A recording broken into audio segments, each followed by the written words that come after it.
Good day, sir. I am Midshipman Jan Tuwico Studio, and today I will discuss the contribution of international conventions and regulation in protecting the environment from pollution caused by shipping activities.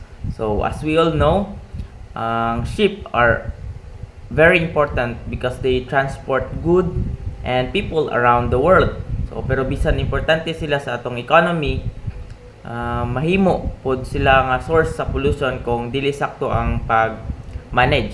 So that's why international organizations created different conventions and regulations to protect our oceans and the environment.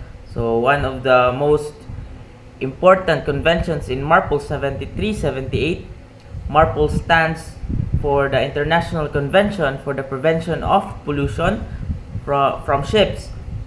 So ang main goal ani kay ang mapugnan ang pollution gikan sa mga barko, whether it is oil, harmful chemicals, sewage, garbage, or air pollution. So through its different annexes, ships are required to follow proper waste management and pollution prevention practices.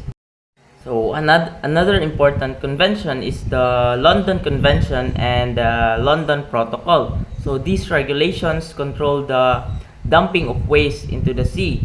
So in a simple way, dili pwede ang basta-basta lang ilabay sa dagat ang mga trashes o mga harmful substances. So this helps protect marine life and keep our ocean cleaner for future generations.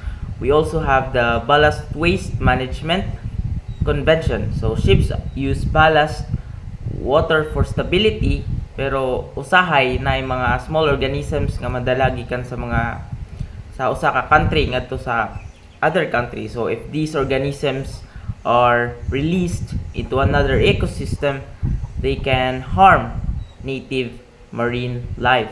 So because of these conventions, ships are required to treat their ballast water before discharging it.